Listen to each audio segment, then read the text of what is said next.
I did a lot of dating at BYU, Idaho. One of the dates I went on, it was like, we would meet people at parties, right? That was kind of the thing. You'd go to parties, and I went to your regular college parties.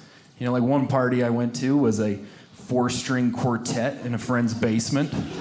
You know, your classic college party.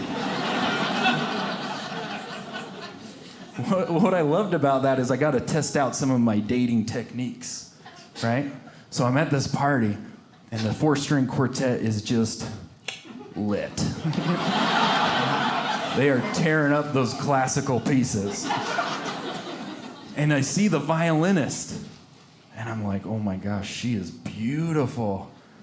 And she's a violinist, so she's beautiful and talented. It's like, I'm gonna flirt with her. And so one of my flirting techniques is called a joke, unless it works. Now, how you... A couple of you are like taking notes, I can tell.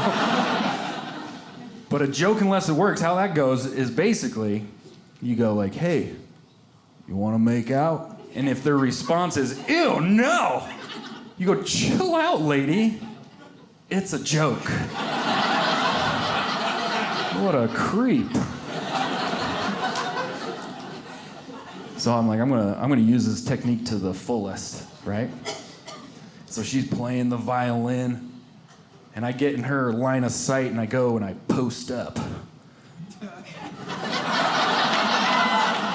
Yeah. Now, what's important about this move? It's called the shift, right? You put the bait out there, and sir, usually there's a lady, but I gotcha. Once you make eye contact, you also notice the bait. And then you shift. Boom.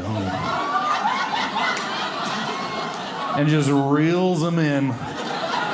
And she's playing the violin, and she sees me doing it, she goes, I'm like, oh my gosh, it worked! It was crazy. And so it's like double bonus. She's very pretty, she plays the violin, and she gets a joke. I'm like, this girl is perfect. So after the party, I go and I talk to her. And I ask her what she does, you know. And she's like, oh, I'm a mechanical engineer. I'm like, jackpot. This girl has everything. And so I ask her, I go, well, is being a mechanical engineer your dream job? And she's like, yeah, I guess so. That's probably my dream job. What about you, Andrew? What's your dream job? I am glad you asked. My dream job is to meet a mechanical engineer and be a stay-at-home dad. She did not like that. And I thought it was a great pickup line, depending on how you look at it. Thank you. Hey, thanks so much for watching that clip. I know I had a good time wasting time at your work. Don't let your boss see. But now, go and watch my entire special for only 99 cents. That's very cheap. You can also get a taco for that amount, but I suggest a comedy. So do that by clicking here.